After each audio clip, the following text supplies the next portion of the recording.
upon the cliff where Hilltop stood. I can still see its hanging roofs against the cypress trees.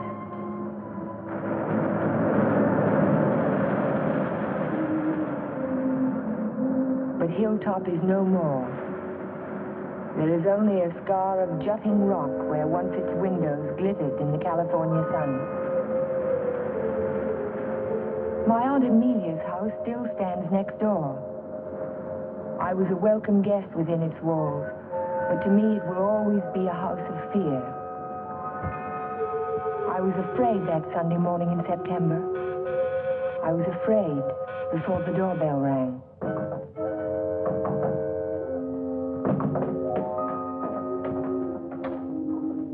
Morning, Ella. Good morning, Ray. Hello, Amelia.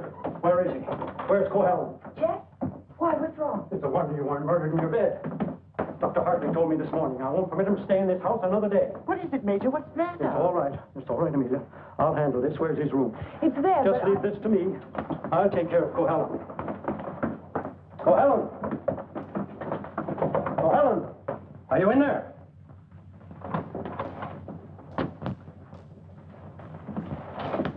He's gone. He can't be. He said last night... Well, I mean, he must be around somewhere. I'll search the place from top to bottom. Would anyone mind telling me what all this excitement is about? You've been harboring a dangerous man. A man who is... Wouldn't it be fair to Jeff if we waited until we find him and then he can speak for himself? Well, by all means, find him. But where? Well, supposing I look in the garage and see if his car's still there. Just what did Dr. Hartley tell you?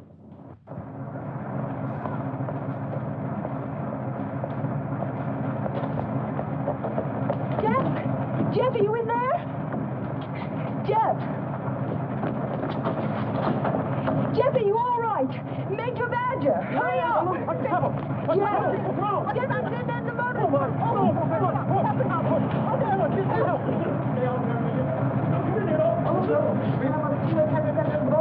Gotta get him out in the air. Amelia, call for an ambulance. Yes, I will. Come on, Ella. Right grab away. his shoulders. You grab his legs. You get him out in the air. Come on. Jeff, if only I had listened to the doctor. If you had only listened to him on the train.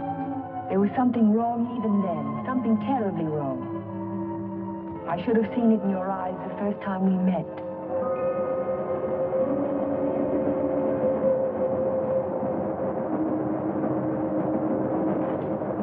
Hello, Jeff. Oh, hello, Doc. Patient in Los Angeles, or were you just doing the town? Oh, medical dinner at the Biltmore last night. What have you been up to? I spent a couple of days at the General Hospital. Those dizzy spells again? Nothing serious, I hope. When I need a doctor, I'll come to see you. I was getting some technical stuff for the Veterans Hospital I'm working on. Didn't I hear somewhere that Ben Shepherd donated the land for it? That's right. Join me in a cup of coffee? No, thanks. I've just had breakfast. I'll see you later then. Oh, Jeff. Yes? I don't like those recurring periods of depression of yours. Why don't you come in and let me give you a checkup? One of these days.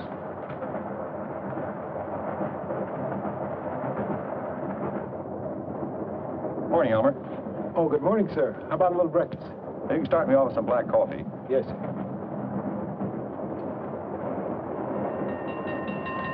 May I? Yes?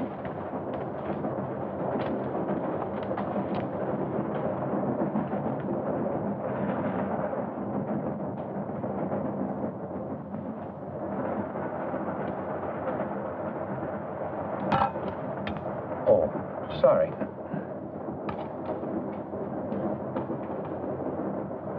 Go ahead, throw it. I've just saved the train from being wrecked. By throwing salt over your shoulder? Oh, by showing proper respect for the powers of darkness. Powers of darkness. What have we here? A disbeliever? Let's see what the tea leaves say about you. Your coffee, sir. Oh, thank you. There's a trick my grandmother taught me. She learned it from an old witch in Ireland. And so you've been drinking coffee ever since? That's beside the point. I see your name scribbled on the bottom of the cup. It starts with an L, doesn't it?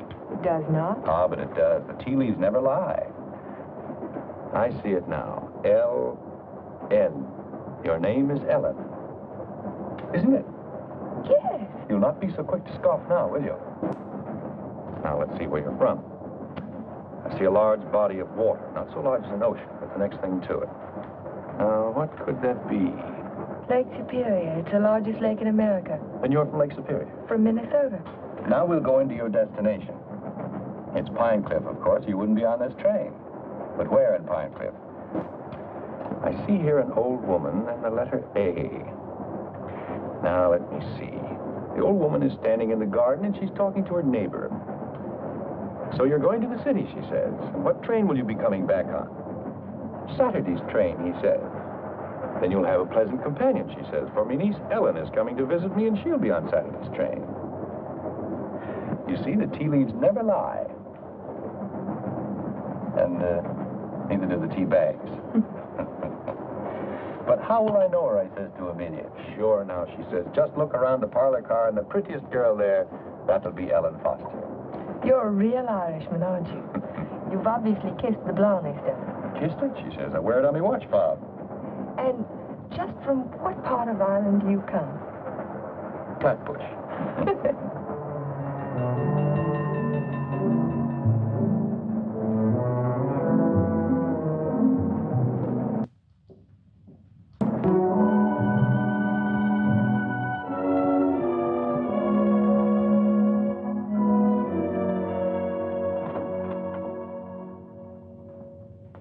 Good morning, Stu. Good morning, Mr. Cohalan. Mr. Shepard here yet? Well, he's in his office.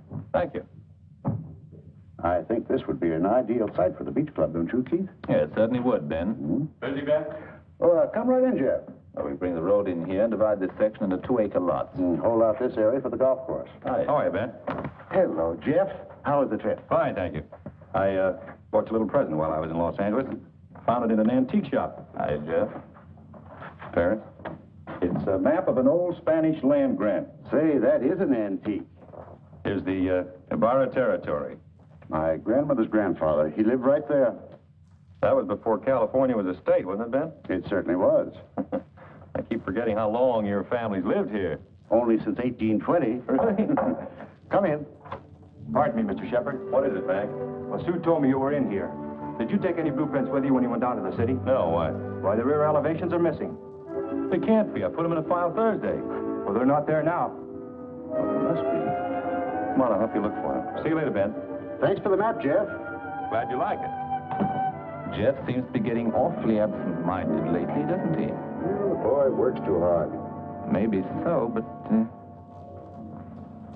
Say, that's quite a map, isn't it? Oh, it's a beauty. Look, here's our beach. That's the old Spanish name for it, Costa del Rey, the Coast of Kings.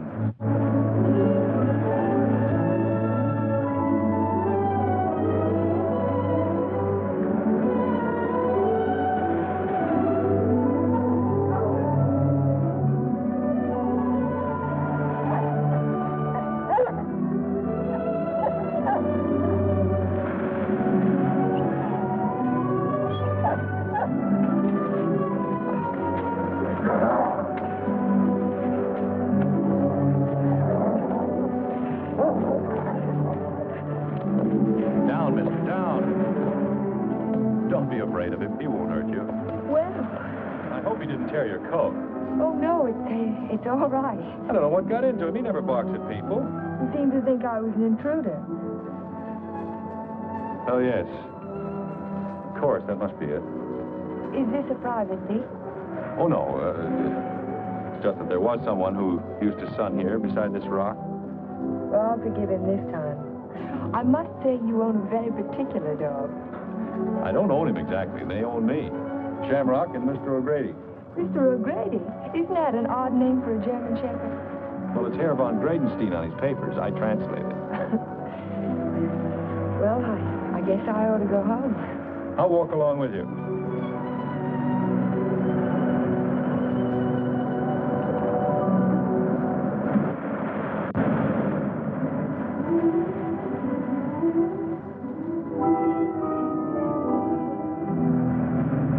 What an amazing house. Don't you like it? Yes, I think I do. It looks as if it had wings. As if it could take off and fly across the sea. That's the effect I was striving for when I built it. You built it. My house. Certainly belongs exactly where it is, doesn't it? Yes, I think a house ought to blend with its environment. If it's built in a valley, it should crouch between trees. If it's on top of a hill, it ought to be part of the sky.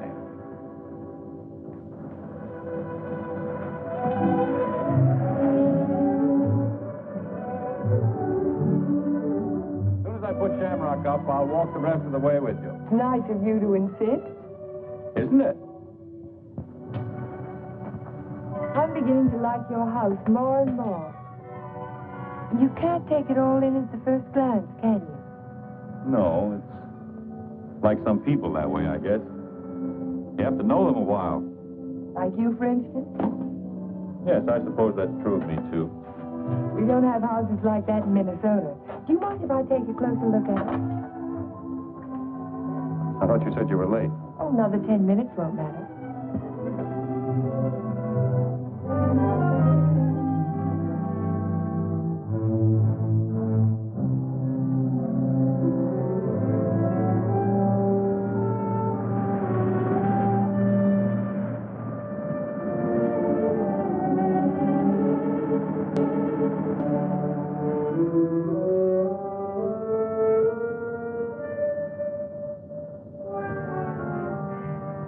May I go in? Why, of course.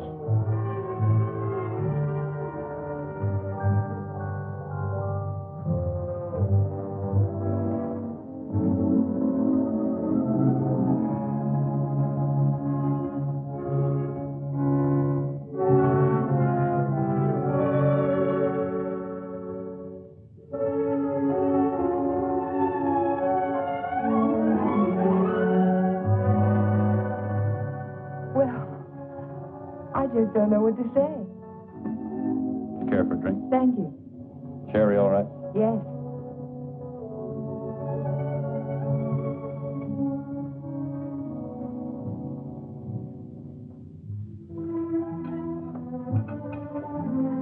What an unusual picture. By Del Lopez, the Mexican modernist. Thank you. What's it called? Doesn't have a name. What does it suggest to you? Well, it's not real, but then it's not real either. It might be a garden in a dream. Might be. Or he dreamed of the girl who belonged in the garden. That's pretty good. And then she became more important in the garden, and perhaps that's why she's out of proportion. Perhaps she did. Perhaps that's why a woman gets out of proportion to a man. I really don't know anything about modern art. There isn't anything to know about it. It's like music. Its form doesn't have to copy nature to please the senses. Or does it? We were talking about art. I was talking about figures. Are you interested in figures? I have a Sivigliano. You have a what? Sivigliano, an Italian sculptor. I bought one of his porcelains with my first fee. Would you like to see it? Yes, I would. Where is it? Over by the window. Come on, I'll show it to you. This is my good luck charm. It's called Ho Tai, the Chinese goddess of chance. Sivigliano always...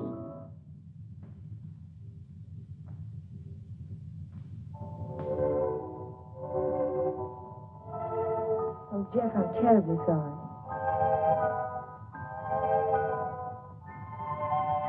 Can it be mended? No, it's beyond mending. Well, Aunt Amelia may be worrying about me. I suppose I should go home. Yes, I suppose you should.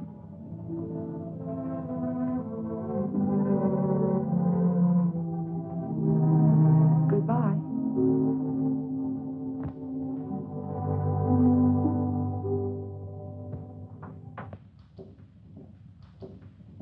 Hello, Miss Foster. Is Aunt Amelia at home? I didn't see her go out. Ellen. Oh, hello, Aunt Amelia. Were you afraid I was lost? No, I was sure you could take care of yourself. But it was getting late, and I was afraid you'd forgotten about the dance at the country club tonight. Of course not. I just ran into Mr. Cohalan on the beach, and I stopped by his house for a glass of sherry. You were inside Hilltop? Why, yes. You don't disapprove, do you? After all, I'm a little old to need a chaperone. But no one's ever been inside Hilltop before, No one. except Jeff. It's funny. He built it for his bride. Then there's a Mrs. Cohalan. No, Vivian was killed the night before the wedding. How awful. Aunt Amelia, Yes, dear. what was she like? Vivian, she was the most beautiful girl you ever laid your eyes on. She was Ben Shepherd's daughter. Ben Shepherd. Ben owns most of Pine Cliff. That's why it was such a perfect match. Jeff was a protege of his, more like a son. And when he fell in love with Vivian, Ben was delighted. Of course, he adored Vivian, especially after her mother. But I shouldn't talk about a mother. It was such a scandal. Poor Ben. Aunt Amelia, you said that Vivian Shepherd was killed. Was it? It was an accident. Jeff told Ben it was bad luck to have a party before the wedding, but Ben insisted. There were so many people there. Jeff and Vivian stole away in her car, and 5 minutes later she was dead in a collision at 12-Mile Drive. You never can tell what private tragedies people have had, can you? I mean, when you first meet them. He seemed so light-hearted on the train. He can be that way sometimes, and next minute he's strange. Like never inviting people into his home and never mentioning Vivian's name. I can tell you one thing, we've been pretty worried about Jeff, but the way he's been acting. Well, how would you expect him to act after a shock like that? Seeing the woman he loved killed right in front of his eyes? To wonder he didn't go out of his mind. Don't get so excited, dear. I'm sorry. And don't get too interested in Jeff Cohalan. There are other attractive men in Pine Cliff. Oh, men who aren't... Men who aren't what, Aunt Amelia? Oh, well, after all, he has had a tragedy in his life, and it's only a year ago. Hadn't we better get dressed? Yes.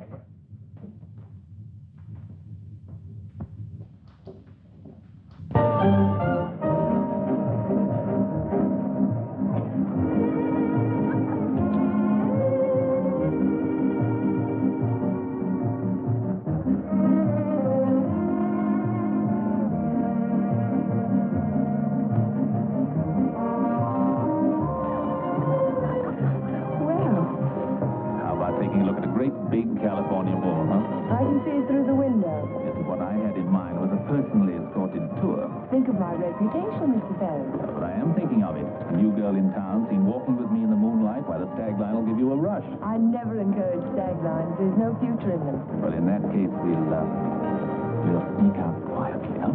No, thank you. Thank you, but no. Cold climate, Minnesota. Yes, isn't it? Let's go down the block. I see you know our local hero. Charming fellow. Yes, he is. I suppose you fall madly in love with him. Everybody else does. Except you, Mr. Ferris. Oh, I think he's just ducky.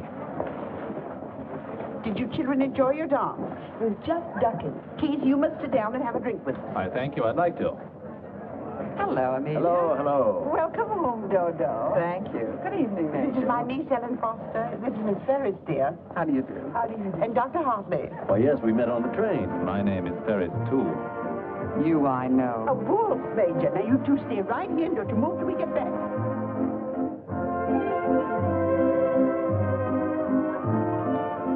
Miss Foster, the only dance I know is a waltz. Will you risk it with me? I'd love to, Dr. Hartley.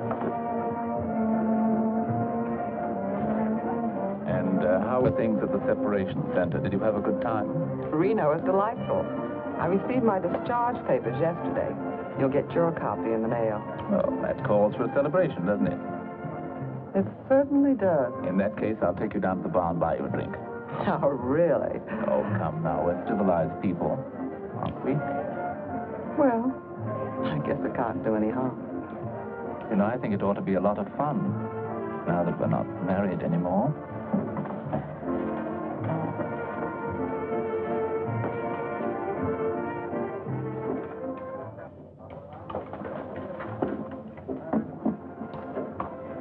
What do you think your chances are? Ben, I built more hospitals in the South Pacific in 1 year than the average architect will see in a lifetime. The only competition I'm worried about is Talbot and Talbot. Huh? Not that I can't compete with them professionally, but they seem to know how to play the political side of it. Well, that won't count here. I hope not. Anyhow, I'm indebted to you for a crack at it. Well, I merely suggested that they invite a local architect to submit plans. Jeff, you're looking pretty seedy. Sure you haven't been working too hard? Well, it's been a pretty hectic week, Ben, but we finished up tonight. Plans are all wrapped and ready for mailing in the morning. Hello, Ben, you old darling. Hello, Dodo. Hello, Jeff. There's an admirer of yours looking for you upstairs. Who's that? A girl by the name of Foster. You seem to have made quite a score. Aren't you speaking to me, Jeff? Certainly, Dodo. How are you? Fine. Are congratulations in order? They certainly are. We're celebrating the new freedom. See you later. Bye. I think I'll go upstairs, Ben. It's getting a little crowded down here.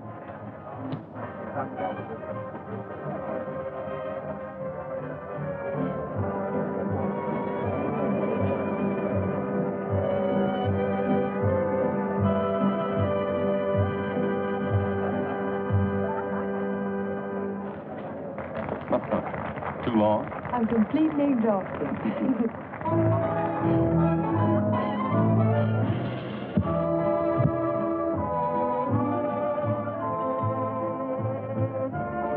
What is that song? Do you know? It's called Don't Forget Me. Oh, I remember. They played it a lot last year. Yes, we played it last fall. Is something the matter? No, I didn't eat my dinner. I guess you shouldn't drink on an empty stomach. Excuse me.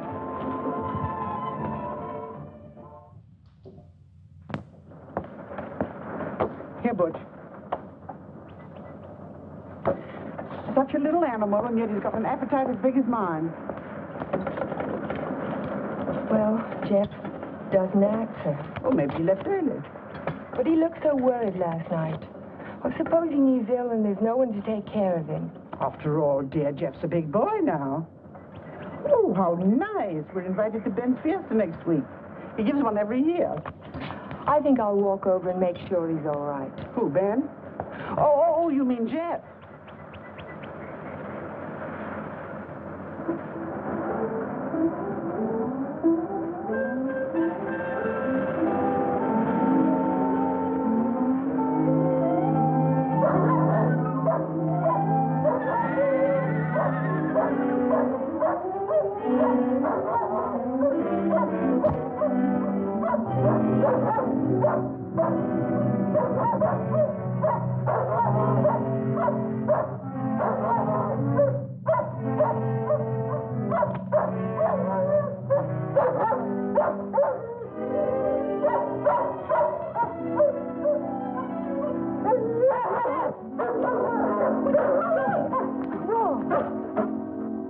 Look at his right front leg. It's shattered. Oh, Shamrock. I hate to have to destroy him. How did it happen? I don't know. I don't know how it could have happened. You better wait for me outside.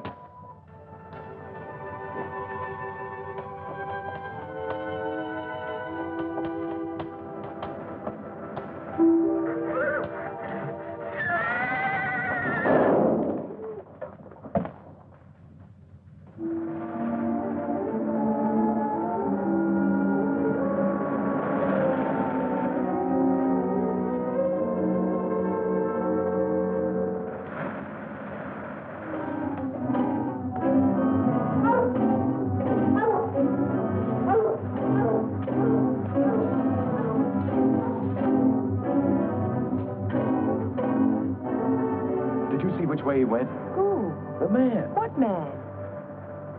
He was hiding in the bushes. Didn't you see him? No. I only saw some branches move, that's all.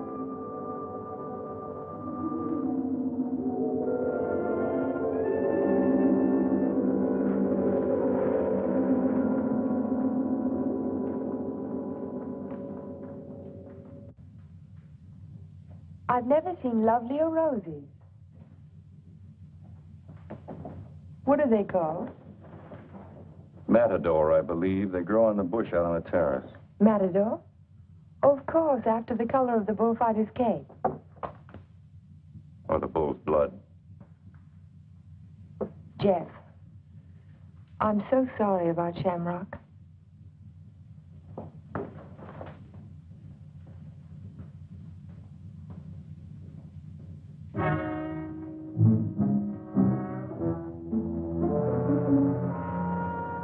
Helen, you better go now. You're not safe with me. Do you understand? I suppose I don't want to be safe.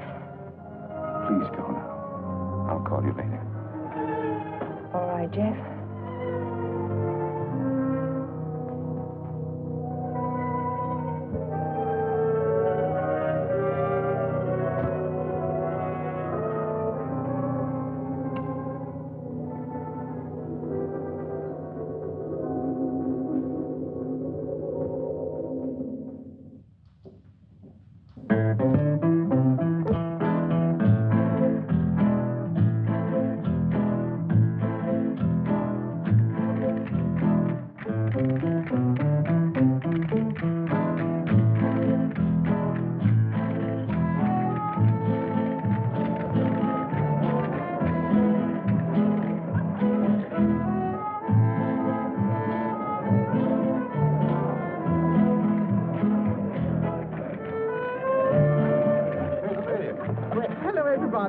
Ben, this is a wonderful car. Oh, thank you, Amelia. Tell me, have you seen the Major?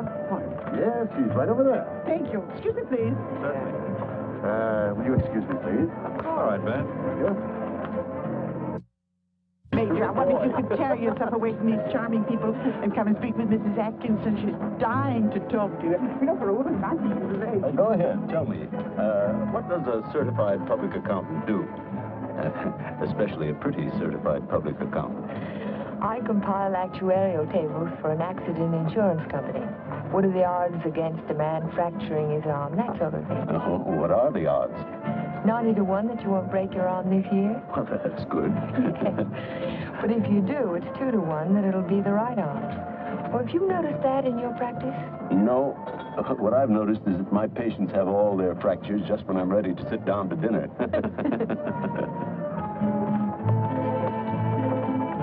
Hey, you. Come here a minute. I want to talk to you. Si, senor. Didn't I see you around my place last week? Me? Me, no, senor. I'm sure I saw you hanging around my stable. Me? No, senor. Some other fellow, but not me. Just a minute. All right, go ahead. Well, I wonder what that was all about. Oh, the morning after the dance, I went over to see if Jeff was all right, and there was a prowler behind a bush. Did you see him yourself? No, but Jeff did. Oh. Cigarette? Thank you. Did you ever compile any figures on the incidence of mental diseases for your insurance company? No, they weren't on our list. Interesting subject. Who's sane and who isn't? Hard to tell sometimes. Do you know anything about paranoia? It's a form of hallucination, isn't it? Delusions of persecution. Starts with an inability to withstand stresses. Normal person experiences misfortune, throws it off sooner or later. But if a person is psychotic to begin with, he may start to imagine things. He might even begin to imagine there's a conspiracy against him. That's when he gets dangerous. Do you have a specific case in mind, Doctor, a person that you're treating? No, it's out of my field. I'm a general practitioner, not a psychiatrist. Senor Doctor. Yes. Lady call on telephone, very sick. You come right away? Did you get the address? Si, senor. Oh, thank you. Forgive me, please. Of course.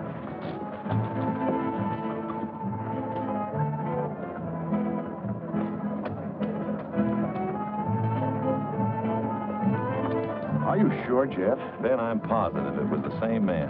Well, I'll talk to him if you want me to, but you know how it is with those fellows. They all look alike if you don't know them. Maybe you're right, Ben. So the guy gets up and he says, Keith, you take a powder. Well, the guy was bigger than I. What can I do? The same thing happened to me, only he wasn't so tall. Oh, I remember all too well. Remember that evening? Excuse me, honey. I'll be back in a while. Certainly. Because the rest of the committee feel that a local architect should have the job.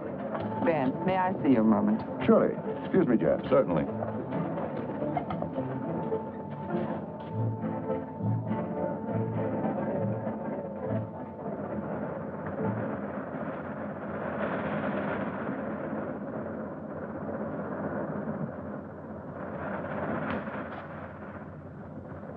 Well, if it isn't Miss Icicle from Minnesota. Good evening, Mr. Ferris. Call me Keith. It was nice of you to find this secluded spot. Are you always this way when you've been drinking? Oh, now, this Miss Prim and Proper business didn't fool me for a minute. I spotted you the first night. Don't. You don't have to pretend, honey. Just relax and enjoy it. Stop it. You kidding?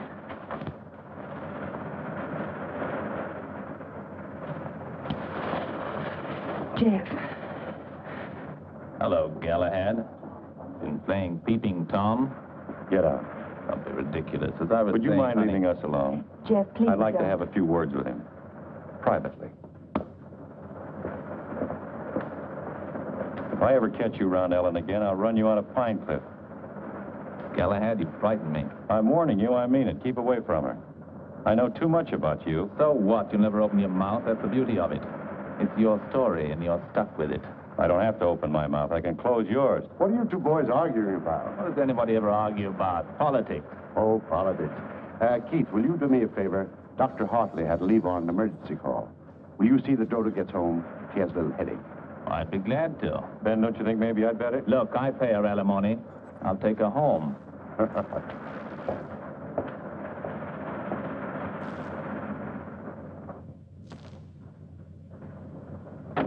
It was a lovely, lovely party, darling. I'm glad you enjoyed it. You're sure I can trust you to take her straight home? Oh, the car knows the way, Ben, all by itself. Good night, then.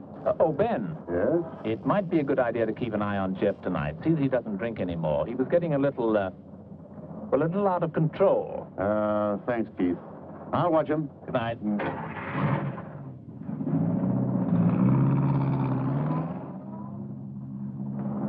Still cutting the lad's throat, I see. An inch at a time. Every little bit helps. Helps what? Or is it just pure meanness on your part? Don't be stupid. Ben hasn't any heirs, has he? All that money and not even a second cousin.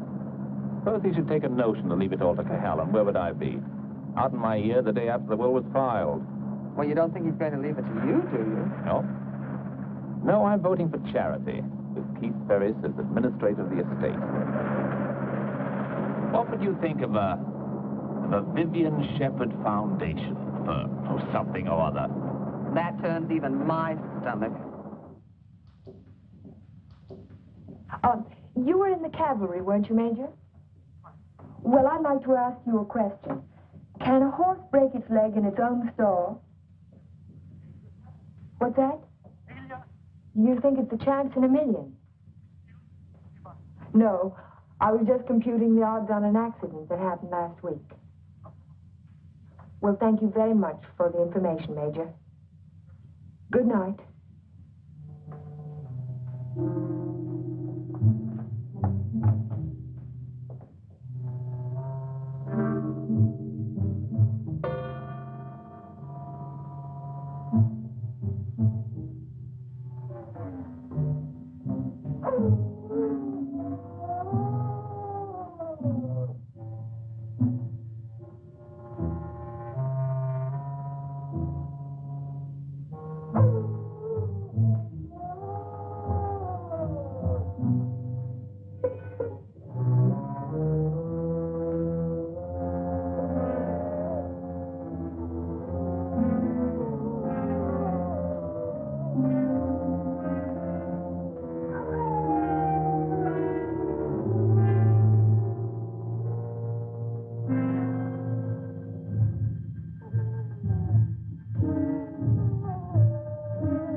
wanted to. Could you tell where it came from? No. It's around here someplace, but I can't locate it.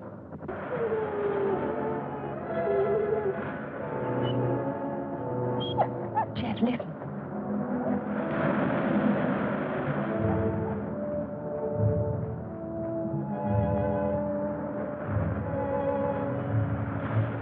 What's the matter, mister?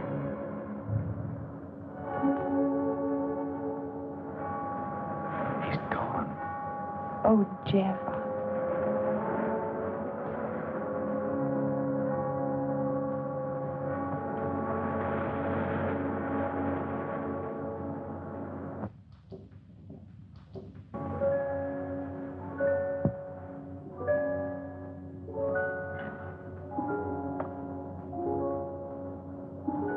Well, that's about all we can do tonight. Jeff, I want to talk to you. Well, not now. I'm sorry, I didn't mean to be rude, but I'm just not in the mood for conversation. You have to listen. It's important. Well, let's go up to the house.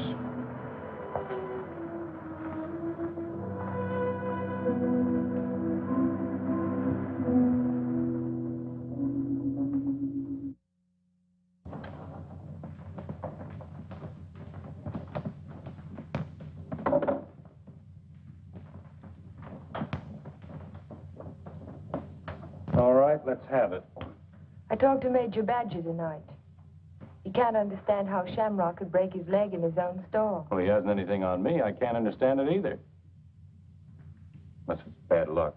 Don't call it luck, Jeff. What would you call it? I'm not sure.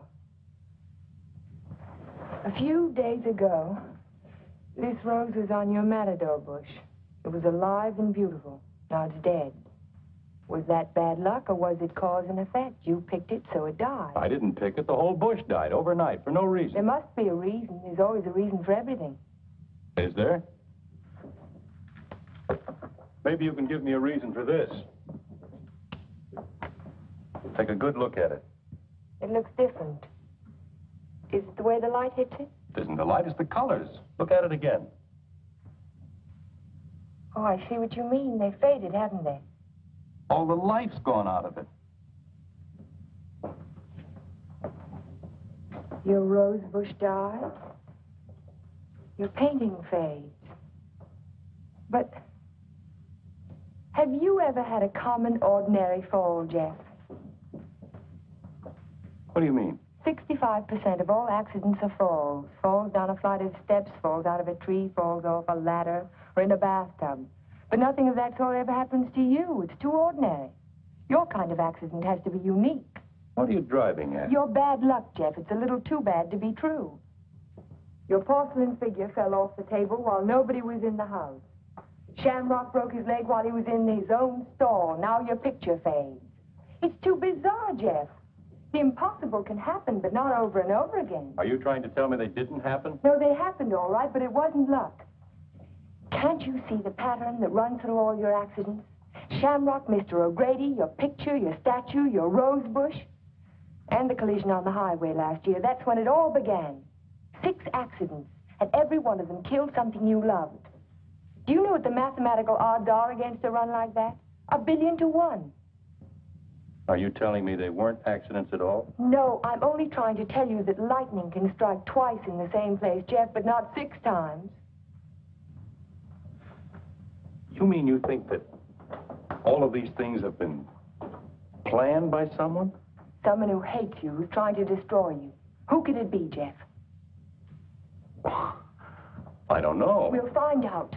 We'll go back to the beginning, the night that Vivian was killed. We'll talk to the policeman who reported the accident. We'll find the garage they took the car to. We'll ask 1,000 questions about the accident and about Vivian. Ellen. We'll start tomorrow morning. We'll look for witnesses. Ellen, wait a minute. Perhaps the ambulance driver will remember something. I'll find him and I'll talk to him. You won't talk to anyone. Well, why? Why won't I? Because I don't want you to. But, Jeff... Listen to me. I don't want you asking questions. I don't want you investigating anything. This is my affair. I'll handle it my own way. I was only trying to help you. Well, now you've let me know where I stand. You don't want any help from me.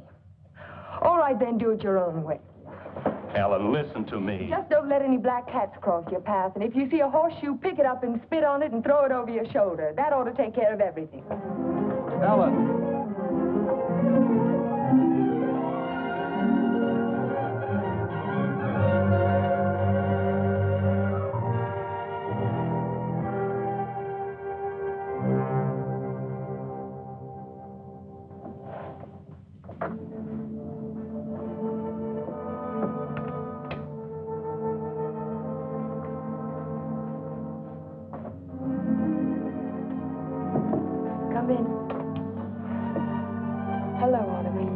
Tell me good night, dear. I'm sorry. Is anything wrong? No, there isn't anything wrong. There isn't anything right either. I saw you come home. You were at Jeff's again, weren't you? Yes. I don't want you to think I'm an old busybody, but I'm all the family that you have, and it would help you to talk to someone. What is there to talk about? He doesn't love me. He never will. He's in love with a memory. I tried to warn you to be sensible. Sensible? I love him. I've got to help him if I can, whether he likes it or not. I know. Good night, dear. Good night, Aunt Amelia.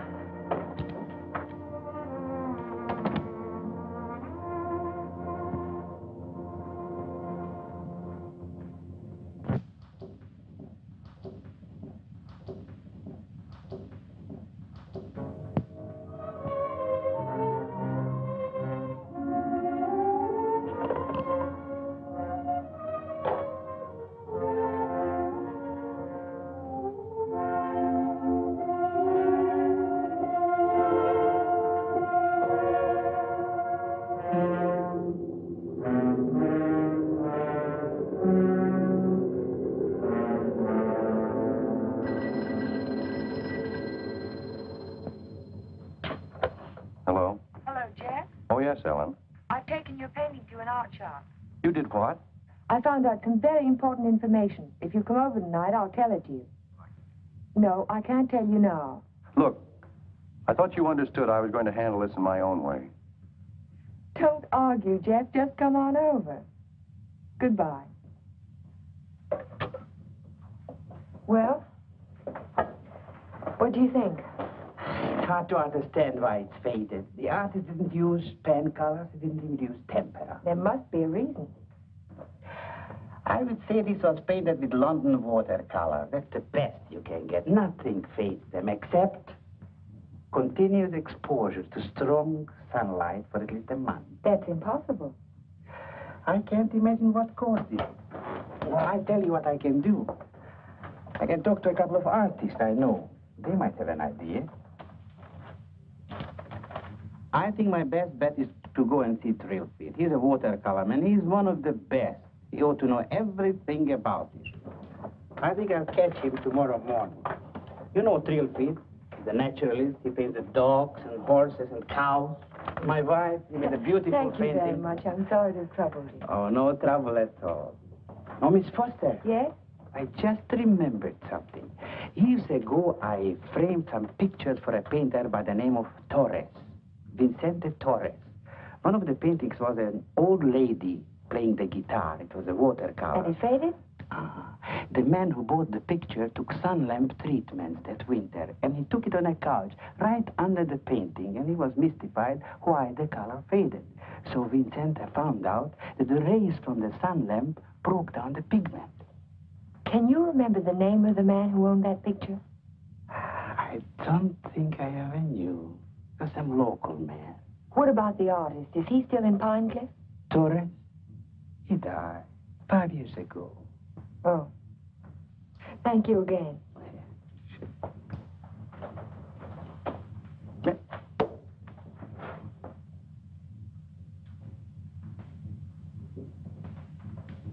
Very strange. Have you told anybody else about this? Of course not. But someone in Pine Cliff knows that you can fade the colors out of a painting by turning a sun lamp on it. If we can find out who owns that picture, Jeff, the portrait of the old woman with the guitar... What would it prove? If somebody wants to destroy a painting, there must be 100 easier ways of doing it. That's not all. Read this.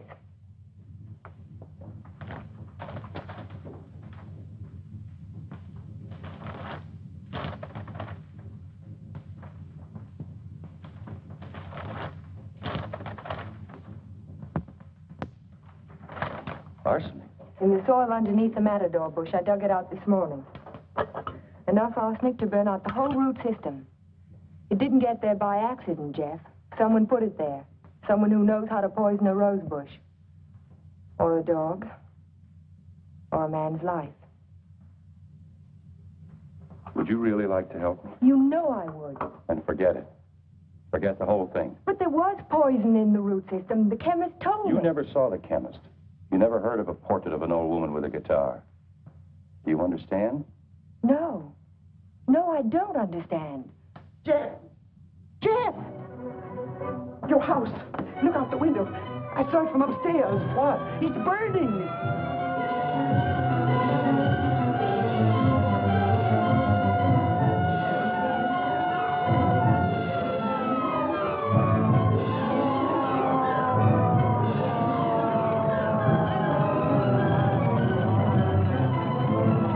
Sorry, we won't be able to save much, Mr. Cohalan. The fire's got too big a stern. Everybody stand back, please.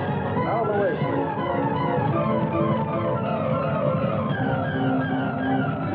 Hello, Jeff. A lovely fire, isn't it? You know, you can see it for miles. Jumped right in my car and drove over. Wouldn't have missed it for anything.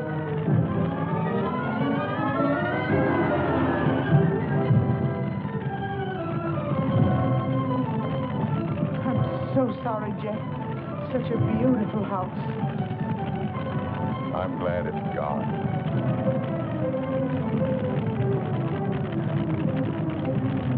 Be sure to tell Jeff that he's welcome to come and stay with us as long as he likes.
No, he hasn't come in all day. Did you try to locate him at Mr. Foster's? Yes, I did, but he left the house early this morning. Well, wait a second. Here he is now. Good, good. Have him come right in. Mr. Shepard wants to see you. So I hear. He'll be right in. Thank you. He's here now, Stacy. Hello, Ben. I didn't mean to keep you waiting. It's quite all right, Jeff. I'm terribly sorry about what happened last night. I know you are, thanks. I wouldn't bother you about anything today ordinarily, but Mr. Rogers here just came to town. Stacy Rogers, chairman of the hospital committee. Oh, of course. How are you, sir? Glad to know you. This is the Jeff Cohalan I recommended to you. Yes, we examined your plans last night, Mr. Cohalan. Good, clean, modern lines. Thank you. I'm sorry we couldn't give you the job. You couldn't, what? I was just about to tell you, Ben. We decided on Talbot and Talbot. You did? Well, this is a surprise, Stacy. Which was it, Mr. Rogers? Politics or stupidity? I beg your pardon. If they'd given it to Magruder or Chesney and Pike, I wouldn't have said a word because I know the boys would have gotten a good, modern hospital. But Talbot and Talbot haven't had a new idea since Burnham did the Flatiron building. Oh, now, take it easy, Jeff. Oh, they're not architects. They're political finaglers. Maybe you can tell me just one detail in their plan that was an improvement over mine. Name just one. Young man, your attitude doesn't deserve a reply. But since you're a friend of Mr. Shepard's, I will say to you that no member of the board, myself included, could understand how a reputable architect would submit his design for an important building with no interior detail whatsoever. No detail? There were 17 blueprints of the interior, right down to the placement of the operating tables and surgery. You may have drawn them, young man, but you didn't send them to us. There were no interior details? None at all. Could they have been misplaced somewhere in your office? Not possibly. The sealed packages were opened in the presence of the entire board. Maybe you misplaced them, Jeff. You know how absent-minded you've been. Suppose you can find the duplicates. Would the board be willing to reconsider? That's impossible. The contract has already been awarded.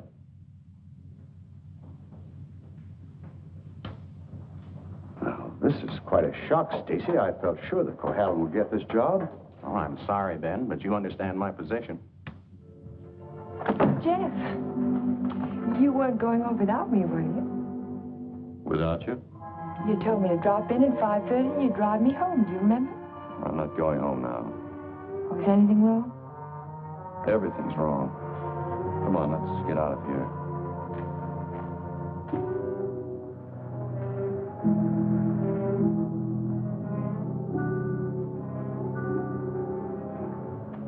It's dreadful.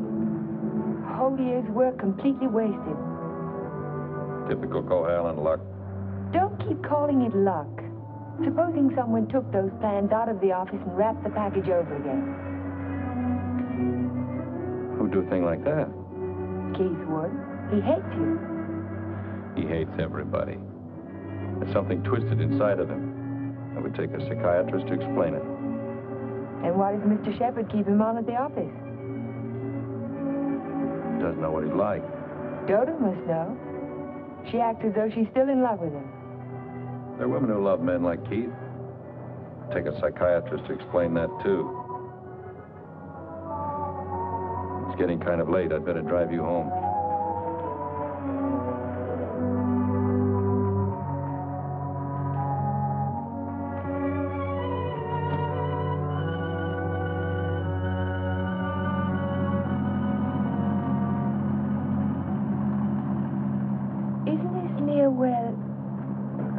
What'd you say? Nothing. Drive faster, will you, Jeff? I want to feel the wind in my face. All right.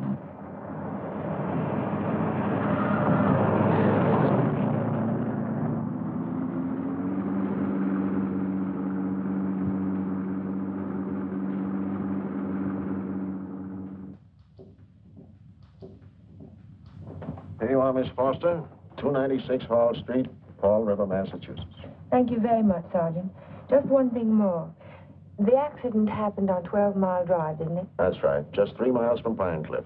Thank you very much. Traffic department. Miss Foster. Who? Just a minute, please. Oh, Miss Foster. It's for you. For me? Hello? Miss Foster? This is Dr. Hartley. Oh, hello, Doctor. How on earth did you know I was here? My office is just across the street. I saw you go into the police station as I parked my car. Are you in trouble, Miss Foster? In trouble? Why, no. I mean, not exactly.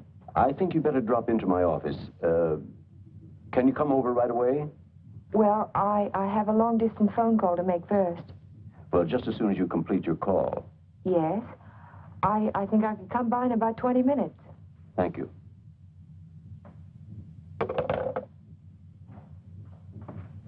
Thank you, Sergeant. That's all right.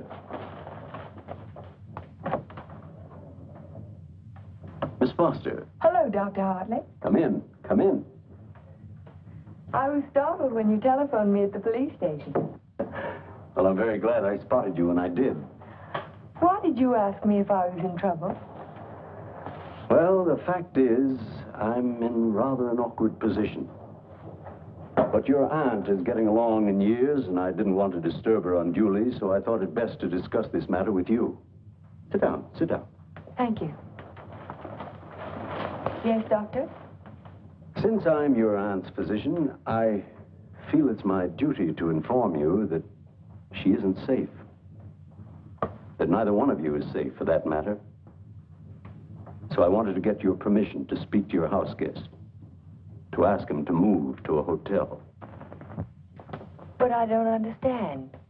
What has that to do with my aunt's safety? Yes, I was afraid you'd ask me that.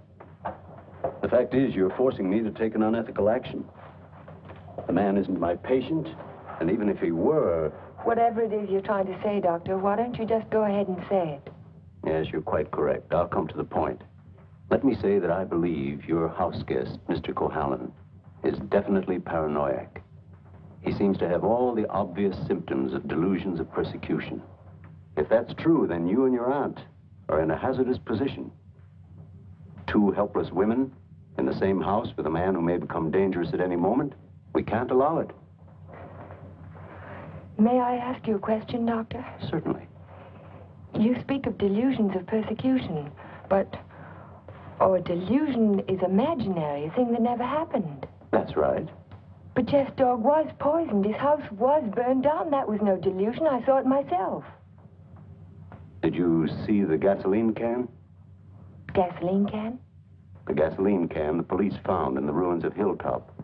It was an unusual type of container. Only one store in Pine Cliff sells them. And that store sold such a can to Jeff last Monday. How do you know? The chief of police told me so this morning. But I don't see how. And that isn't all. The body of the dog was disinterred. He died of arsenic poisoning. 2 days after his master brought a package of weed out. Are you trying to tell me that Jeff burned down his own house? That he poisoned his own dog? That's impossible. No man in his right mind...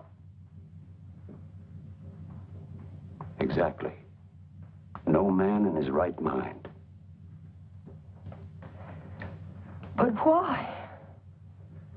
Why would he do a thing like that? Listen. Listen to this.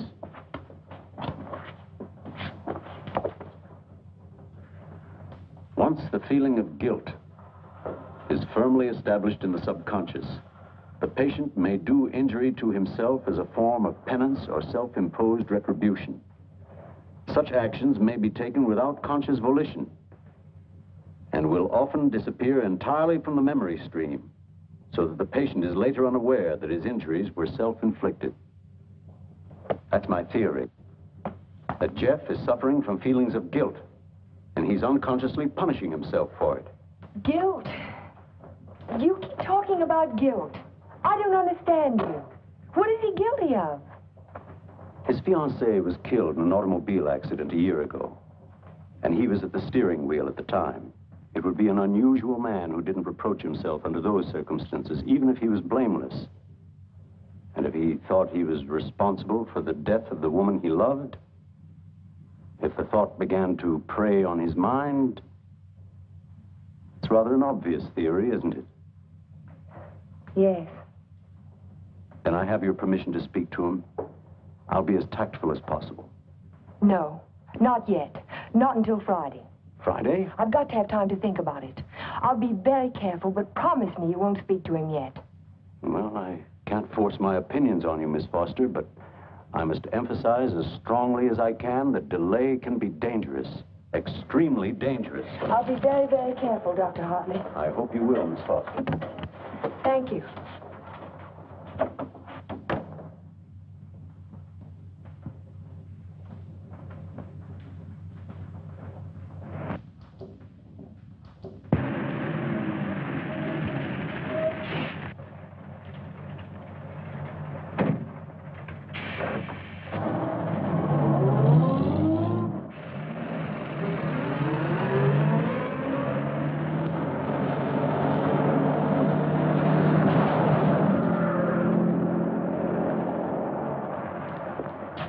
That man must be crazy.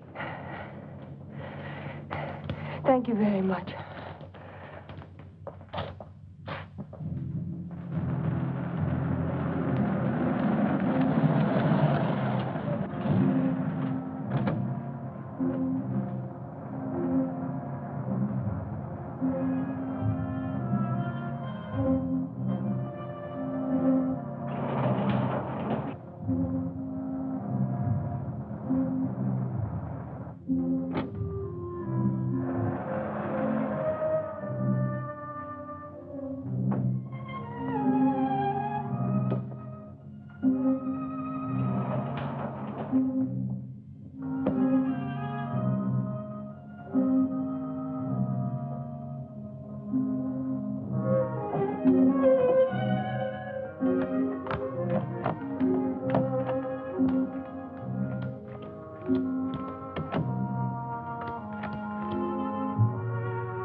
Hello, Jeff. Hello.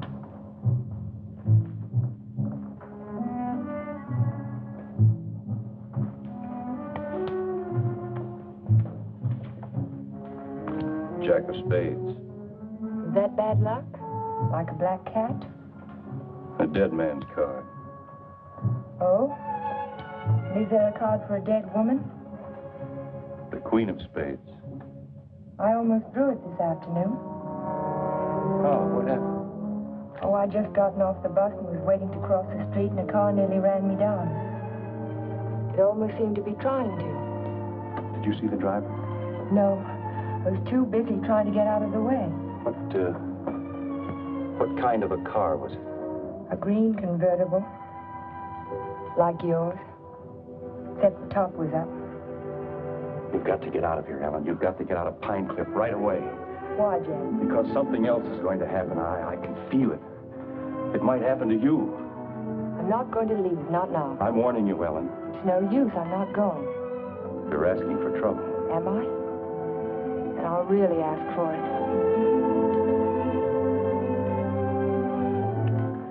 Watch yourself closely. Watch yourself every minute. Don't trust anybody. Not even you? Not even me. Well, I think I'll go to bed now. Major Badger said he'd come by in the morning and take us to church. You won't forget what I said. You be careful. I'll be careful.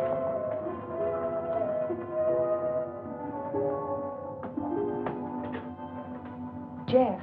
Yes? How long have you known Dr. Hartley? For years, ever since I came to Pine Cliff. Has there ever been any bad feeling between you? No, why should there be? Well, he thinks that the shock of Vivian's death might have affected your mind. He thinks that you might be paranoiac.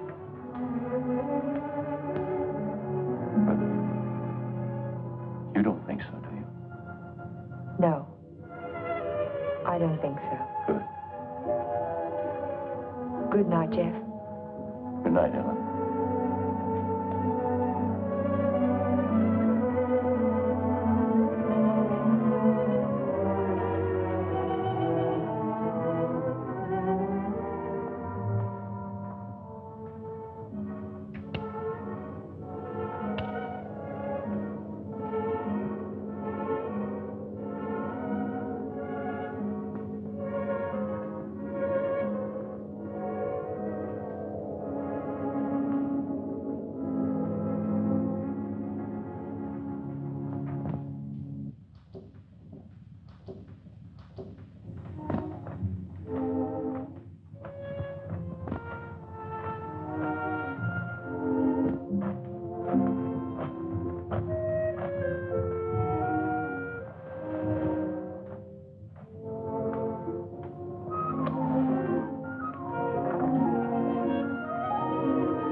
I had to see you again.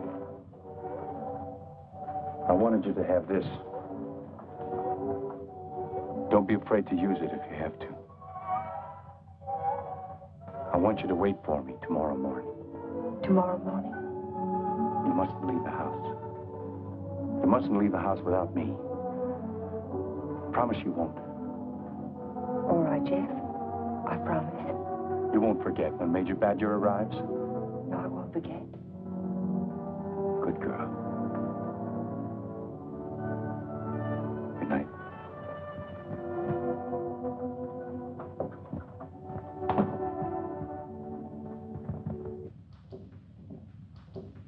Next morning. I can still smell the fumes of the gasoline as we pulled his body from the car. But somehow it didn't quite ring true. I couldn't believe that Jeff would try to kill himself. No suicide note was found, but the local architect was discovered in the Foster garage with the door closed and his car motor running. He was immediately removed to City Hospital, where latest reports from Dr. Raymond Hartley advised that Cohalan is now definitely out of danger. On the national scene, Congress resumed its discussion of the Morse-Conlon bill today. Labor spokesmen have announced that they will request an amendment guaranteeing...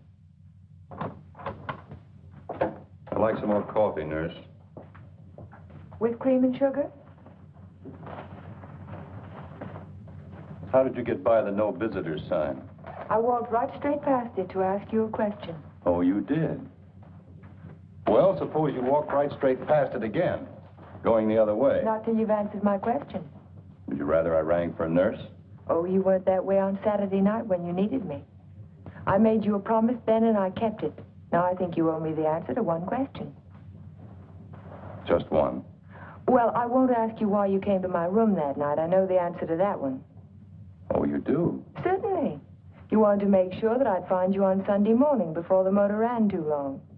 You probably didn't start it until after the major rang the doorbell. You don't miss much, do you? You counted on that, too. You knew that when we couldn't find you in your room, I'd think of looking in the garage, no thank you, to see if your car was still there. You have all the answers, haven't you? All except one. Why did you fill those buckets with gasoline? Fill the bucket? Oh, you saw that, too? Yes. I wasn't filling buckets. I was draining the gas tank. So if you didn't show up in time, the motor would stop running as soon as the gas in the carburetor was gone. But why? Why did you do it? You had your question. Don't be technical. Why did you pretend to commit suicide? When that car almost ran you down Saturday morning, you don't think that was an accident, do you? I couldn't get you to leave town, so I had to give him a different target. Different target? Me. Man doesn't kill my rose bush and my horse and my dog and then stop there. He must want to kill me. I can't wait any longer, not while strange automobiles are trying to run you down on the highway. I've got to force his hand now. I want him to think that it's safe to take a shot at me. Don't you understand? Not quite. I've tried to commit suicide, haven't I? It was on the radio. It says so right here. So what if somebody takes a shot at me now and leaves the gun in my hand? It's an open and shut case, isn't it? The police wouldn't even investigate. So he's free to kill me now if he can. Doesn't have to hit around the edges anymore. But keep away from me. Don't stand too close to the target. Is that why you wanted me to leave Pine Cliff? That's why I want you to go home now and stay there. Lock the doors from the inside. If you have any visitors, don't let Aunt Amelia out of your sight. Don't trust anyone. Where will you be if I want to find you? I don't know, but I have to get out of here. I can't wait for him to make the next move. I've got to get out and go after him.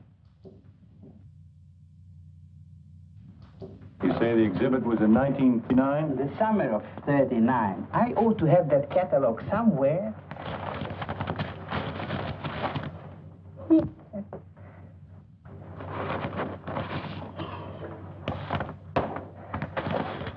Here we are. And there's a list of all of the exhibitors in here? In the back of the book. Practically every artist who might have known Torres. Oh, yes. This is perfect. Exactly what I was looking for. Thank you. Good afternoon. Yes? Are you Mr. Strabini? Strabini? Yes, that's me. Did you ever know an artist by the name of Vincente Torres? Vincente Torres? Yes. No.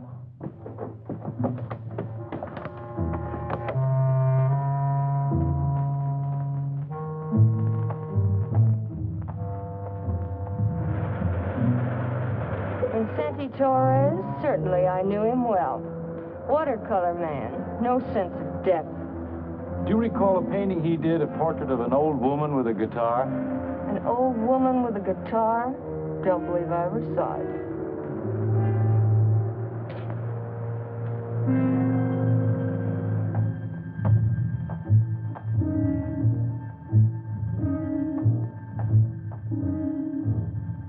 The old woman with the guitar? Yes, I remember when Torres painted it. It was during his Renoir period.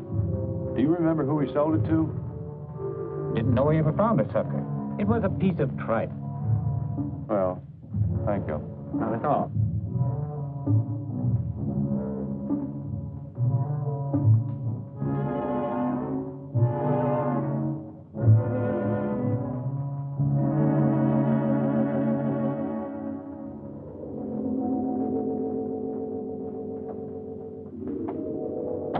Why, Mr. Cohalan, Hello, Sue. you had a few phone calls. Anything important? I don't think so. A man named Carter called. Said he was a friend of an artist that you knew. The name sounded like Boris. Was it Torres? It could be. Did he leave a number? No. He said he'd call back around 6. What's after that now?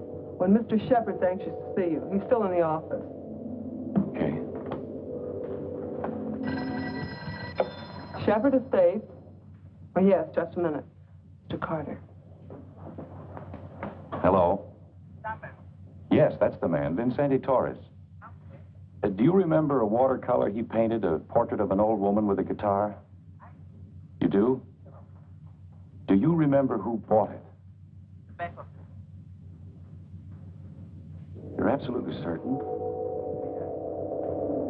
Well, thank you. Yeah.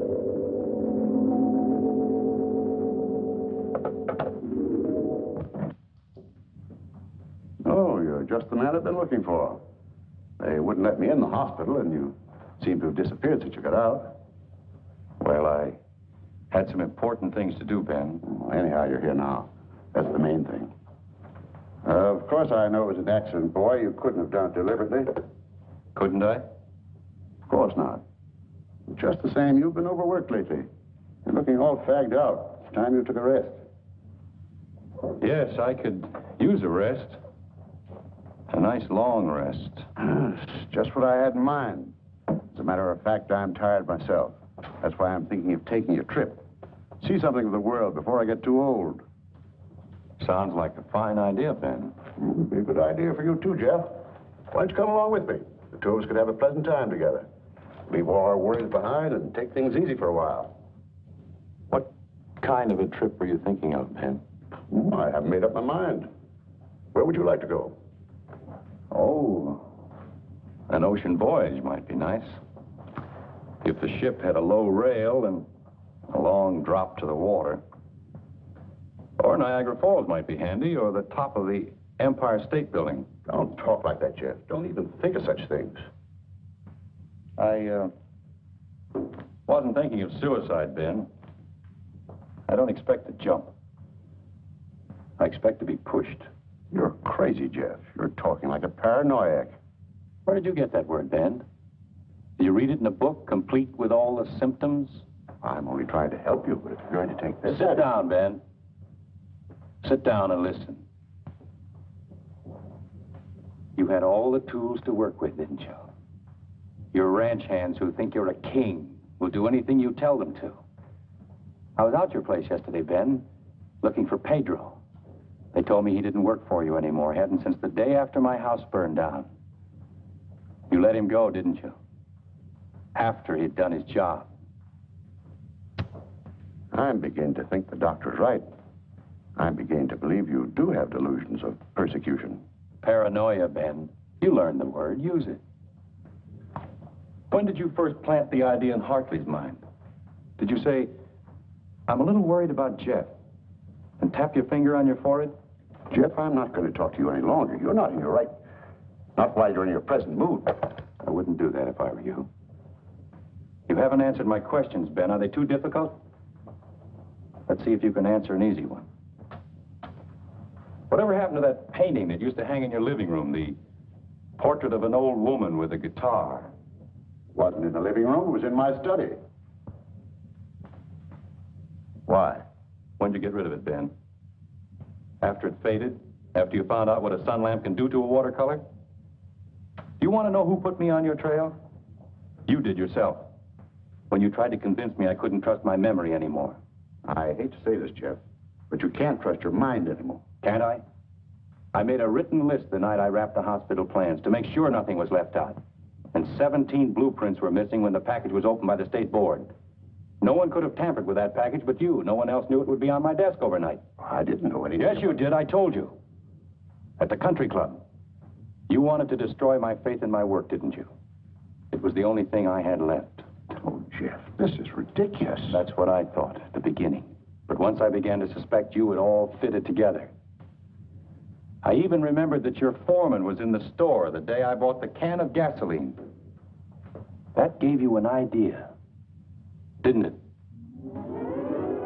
Yes. It gave me an idea. How do you like your own medicine? How do you like waking up every morning wishing you were dead? Then you don't deny it anymore. No. I'm glad you found out. Because you can't do anything about it. Go tell somebody I poisoned your dog. Go say I burned down your house. What they'll think, don't you? They'll think you're crazy. I don't care about the others. It's what you think that's important. You've been like a father to me, Ben. In a funny kind of way, you still are. What made you change? What made you start to hate me? Was it Vivian? You killed her. I did everything for you that one man can do for another. And how did you repay me? You murdered her. Not murder, Ben. Not murder. A drunken man at the wheel of an automobile. What is he if he isn't a murderer? Can't go in there. Can't go in there. No. Ellen, what are you doing? Jeff. Mr. Shepard, this is Mr. Nelson of Fall River, Massachusetts. Last year he was driving through California, and when he reached Pine Cliff, he had an accident on 12 Mile Drive. Is this the man who was driving the car in which the girl was killed? Well, you said not to say anything when you paid my damages. Go ahead, answer. No. No, it wasn't. It was that fella back there.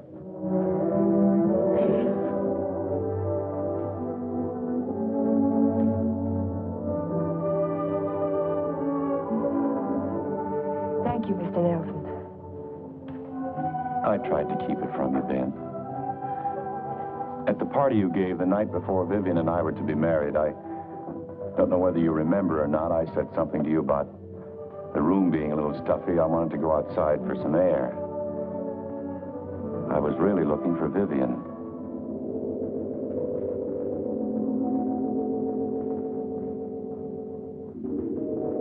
I found her, all right.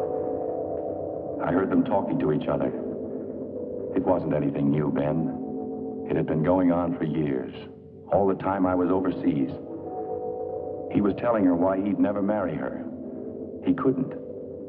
Dodo wouldn't give him a divorce.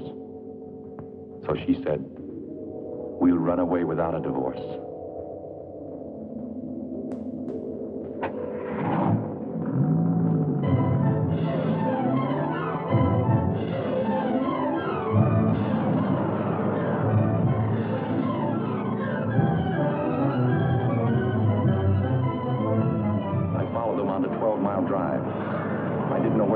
But I knew I had to stop them if I could.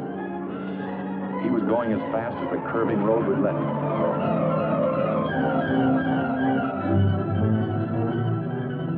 I tried to catch him, but he was driving like a madman. We were coming to the fork where 12 Mile Drive meets the highway. I saw a car approaching on the main road. Ferris didn't see the other car. I knew what was coming, but there was nothing I could do to stop it.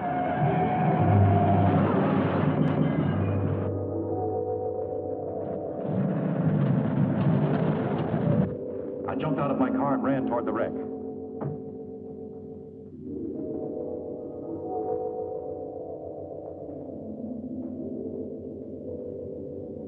He said, do something for her. But there was nothing anyone could do for Vivian. There was only one thing left to do for anybody. I told him to take my car and get away from there. I didn't want you to find out how she died, Ben, or what she was really like.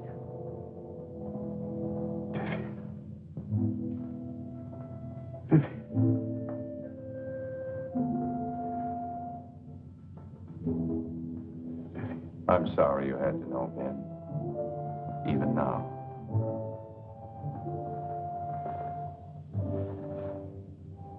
Vivian, I always gave you everything you wanted from the time you were a little girl. You were all I had after your mother ran away. She was no good. I never told you that, did I? Your mother was no good. Now you want to run away, too. Just like her. The same bad blood. Jeff, he thinks I know. I won't go through that again. I'll kill you first. I'll kill both of us. My shoulder. Man, put down that gun. Put it down.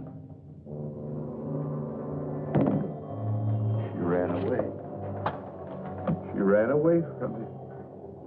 Go, Dr. Hartley. Well, you finally fixed me with the old man, didn't you? But you'll never get any of his money now. He's as nutty as a squirrel. Now get out of here. Get out of Pine Cliff.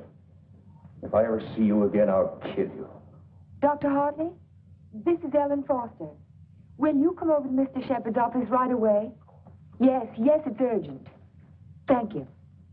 It's all right, Ben. Everything's going to be all right.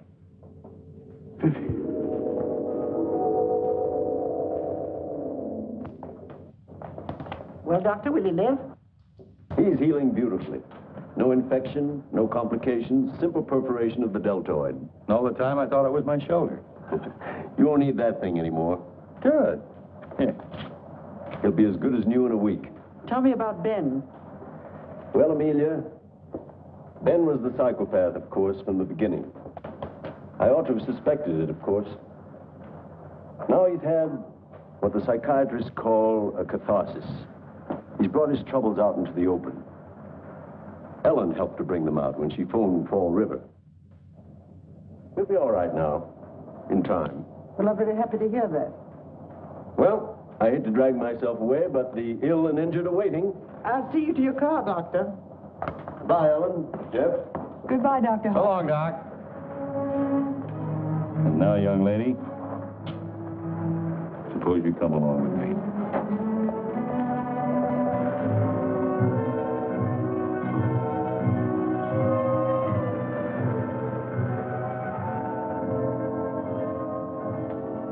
Ellen.